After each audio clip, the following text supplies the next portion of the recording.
sore throat, so this will be fun.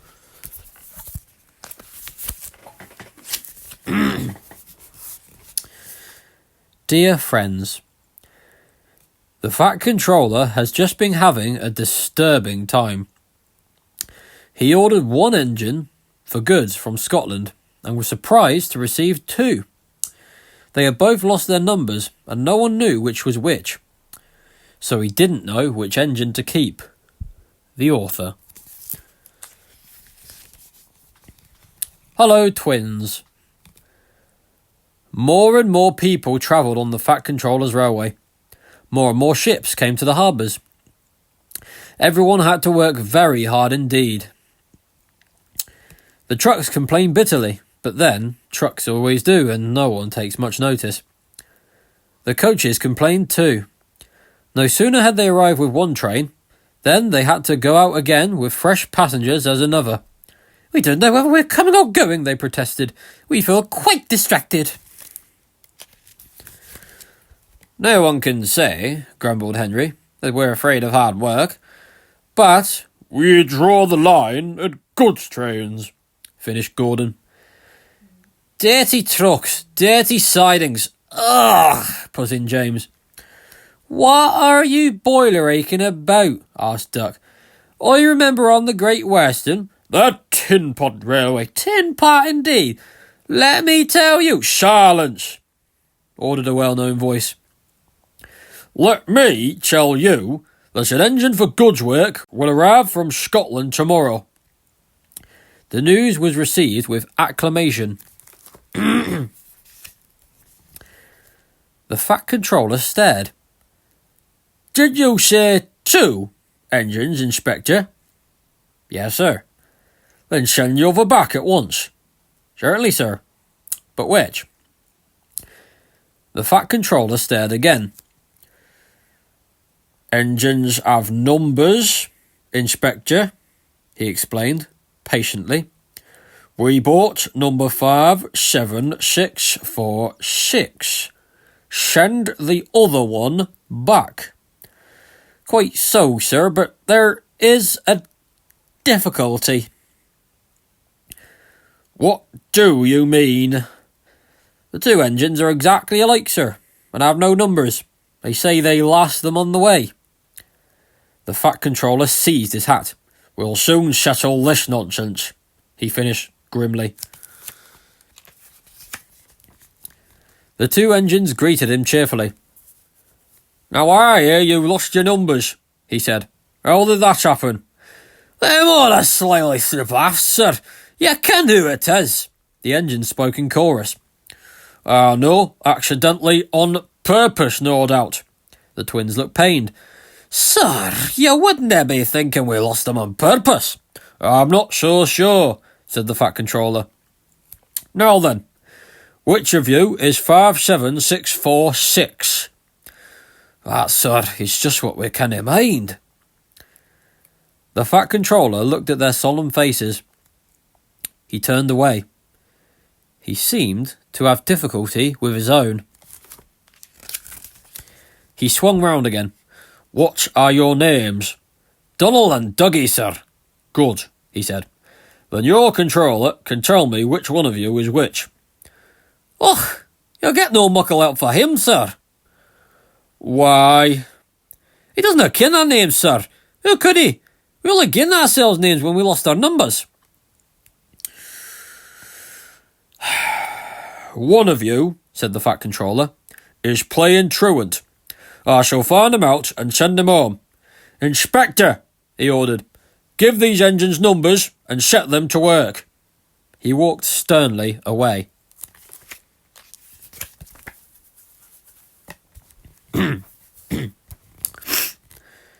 The missing coach. Soon workmen came to give the twins their numbers. Donald was 9 and Douglas 10. When the men went away, they were left alone in the shed. You may have noticed, Dougie, that yon painters forgot something. What did they forget? I'm ill. They painted brand new numbers on our tenders, but they put none on us. Donald winked broadly at his twin. You mean, grinned Douglas, that we can? Just that, chuckled Donald. Hold your wish. Here's the inspector. Now 9 and 10, smiled the inspector. Here's Duck. He'll show you round before you start work. The twins enjoyed themselves and were soon friends with Duck. They didn't mind what they did. They tackled goods, trains and coaches easily. For once the twins had shunted them, trucks knew better than to try any tricks. We like it fine here, said Donald. That's good, smiled Duck. But take my tip. Watch out for Gordon, Henry and James. They're sure to try some nonsense. Dinna fash yourself, chuckled Douglas. We'll soon settle them. Donald and Douglas had deep-toned whistles. They sound like buses, said Gordon. Or ships, snickered Henry. Tugboat, Eddie, laughed Gordon.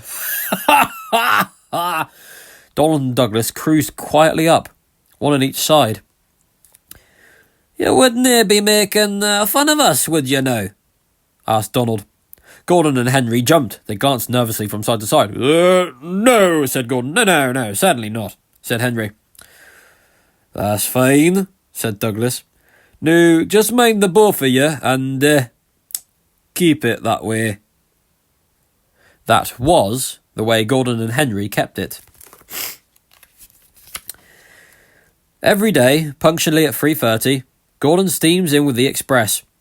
It is called the Wild Nor'Wester and is full of people from England, Wales and Scotland. There is also a special coach for passengers travelling to places on Thomas's branch line. When the other coaches are taken away empty, engines have to remember to shunt the special coach to the bay platform. It does not wait there long, however, for Thomas, with Annie and Clarabel, comes hurrying along from the junction to fetch it. Thomas is very proud of his special coach. One afternoon, Douglas helped Duck in the yard, while Donald waiting to take a goods train on the other end of the line. As Duck was busy arranging Donald's trucks, Douglas offered to take away Gordon's coaches. Douglas was enjoying himself when an awful thought struck him. I hope the Fat Controller doesn't find out I shouldn't be here. Oh, I couldn't abide going back. He worried so much over this that he forgot about Thomas's special coach. He pushed it with the others into the carriage siding, then ambled along to join Donald at the water column. As he went, Thomas scampered by, whistling cheerfully.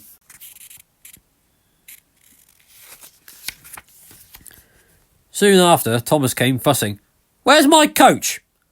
Coach? Asked Donald. What coach? My special coach that Gordon brings for me. It's gone. I must find it. He bustled away. Lord sakes, said Douglas. I'm on a store the special coach with the others. You see that? Exclaimed Donald's driver. A mob of angry passengers erupted from the station. They're complaining to the Fat Controller. He'll be coming here next. Now listen, said Douglas's driver. We'll change tenders. Then away with you, Donald, and take young goods. Dinna fash about us. Quick now, do as I say. The Fat Controller and 3 passengers walked towards them, but Donald, with Douglas's tender, number 10, was out and away with the goods before they came near. Donald and his driver waited with innocent expressions. Ah, said the Fat Controller, number 9, and why have you not taken goods? My tender is away, sir. The driver showed him the tender, still uncoupled. I see. Some defect, no doubt. Now, tell me, why did number 10 leave so quickly? Maybe, sir, put in Douglas. He saw you coming and thought he was late. Said the Fat Controller. He turned to the passengers. Here, gentlemen, are the facts. Number 10 has been shunting the yard. Your coach disappeared. We investigate. Number 10 disappears too. Here, you can draw your own conclusions. Please accept my apologies. The matter will be investigated. Good afternoon, gentlemen. The Fat Controller watched them till they climbed the station ramp. His shoulders twitched. He wiped his eyes. Douglas wondered if he was crying. He was not. He swung round suddenly. "Douglas!" he rapped. "Why are you masquerading with Donald's tender?" "Brake, Van." The Fat Controller scolded both engines severely. "There must be no more tricks," he said. "I shall be watching you both, for I have to decide which of you is to stay." He strode away. The twins looked glum. Neither wanted to stay without the other. They said so. "Then what's to do?" wondered Douglas. "Oh," said Donald, "each mun be as good as the other. So he'll have to keep us both."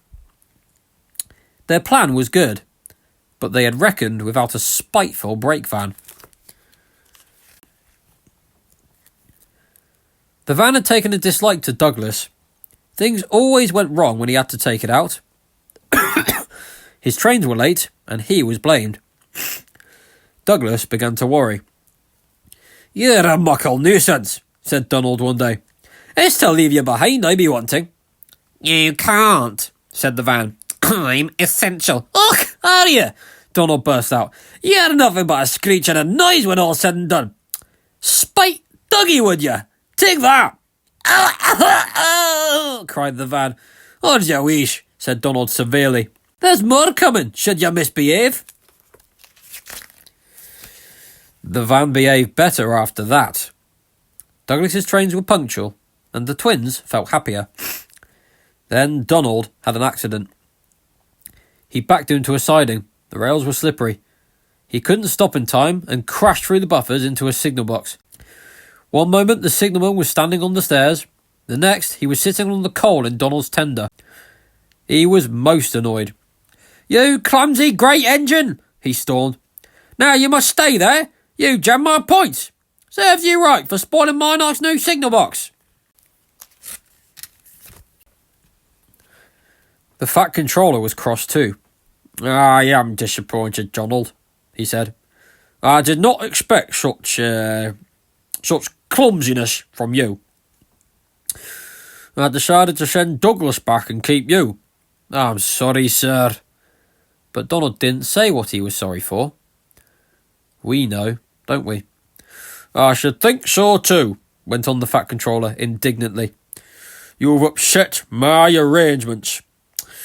It is most inconvenient. Now James will have to help with the goods work while you have your tender mended."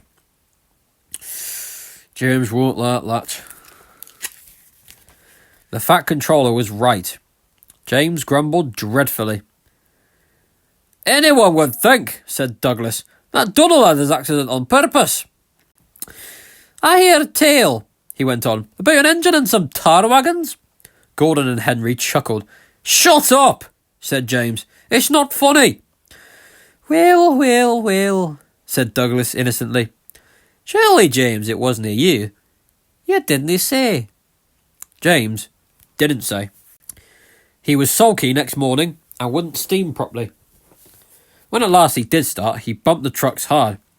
"He's cross," sniggered the spiteful brake van. "We'll try to make him crosser still." "Hold back," whispered the van to the trucks. "Hold back," giggled the trucks to each other. James did his best, but he was exhausted when they reached Edgewood Station. Luckily, Douglas was there. "Help me up the hill, please," panted James. "These trucks are playing tricks." "Aye, we'll show 'em," said Douglas grimly. Come on, puffed James crossly. Get moving, you, puffed Douglas from behind. Slowly but surely, the snorting engines forced the unwilling trucks up the hill. But James was losing steam. I can't do it, he panted. Lay it to me, shouted Douglas. He pushed and puffed so furiously that sparks leapt from his funnel. Groaned the van. I wish I'd never thought of this. It was squeezed between Douglas and the trucks. Go on! It screamed, but they took no notice. The guard was anxious. Go steady, he yelled to Douglas. The van's breaking! It was too late. The guard jumped as the van collapsed. He landed safely on the side of the line. I might have known it would be Douglas. I'm sorry, sir. Maybe I were clumsy, but I wouldn't be beaten by young Trixie Van. I see, said the Fat Controller. Edward brought workmen to clear the mess. Douglas was grand, sir, he said. James had no steam left, but Douglas worked hard enough for free. I even heard him from my yard. 2 would have been enough, said the Fat Controller dryly. I want to be fair, Douglas, he went on. I admire your determination, but I don't know. I really don't know. He turned and walked thoughtfully away. The deputation. It'll send us away for sure, Donald. I'm thinking you're right there, Dougie. The luck's aye be against us. An engine doesn't ken what to do for the best. Snow came early that year. It was heavier than usual. It stayed too and choked the lines. Most engines hate snow. Donald and Douglas were used to it. They knew what to do. Their driver spoke to the inspector, and they were soon coupled back to back with a van between their tenders. Then, each with a snowplough on their fronts, they set to work. They puffed busily backwards and forwards, patrolling the line. Generally, the snow slipped away easily, but sometimes they found deeper drifts. Then they would charge them again and again, snorting, sniffing, puffing and panting, till they had forced their way through. Presently they came to a drift which was larger than most. They charged it, and were backing for another try, when they heard a feeble whistle, and people waved and shouted. Lost sakes, Donald! It's Henry! Don't fash yourself, Henry! By the way, we'll have you out! The Fat Controller was returning soon. The twins were glum. He'll send us back for sure, the twins said. It's a shame, sympathised Percy. Lot of nonsense about a broken signal box, grumbled Gordon. Too many of those, if you ask me. That brake van too, put in James. Good riddance, that's what I say. They were splendid in the snow, added Henry. It isn't fair. They all agreed that something must be done, but none knew what. One day, Percy talked to Edward about it. Now, what you need, said Edward, is a deputation. He explained what that was. Percy ran back quickly. Edward says we need a deputation, he told the others. Of course, said Gordon. The question is... What is a desperation? Asked Henry. It's when engines tell the Fat Controller something's wrong and ask him to put it right. Did you say tell the Fat Controller? Asked Duck, thoughtfully. There was a long silence. I propose, said Gordon at last, that Percy be our disputation. Hi! Squeaked Percy. I can't! Rubbish, Percy, said Henry. It's easy. That's settled then, grumbled Gordon. Poor Percy wished it wasn't.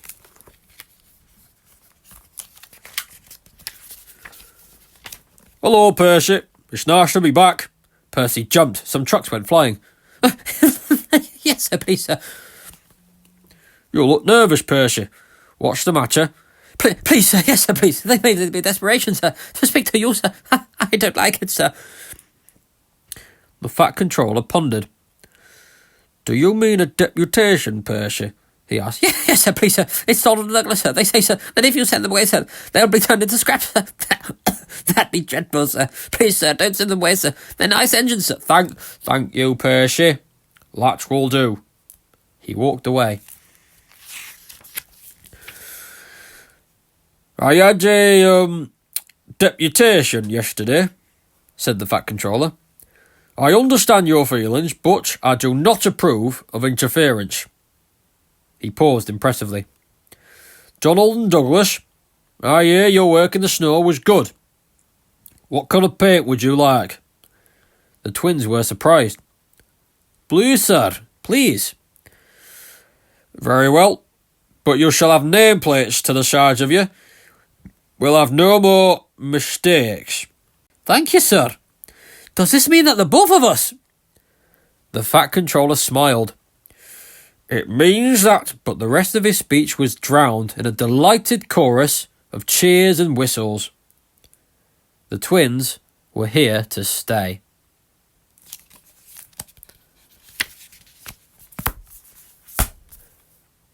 That's what happens when you have no internet and you have Railway Series books on you. It's fun, innit?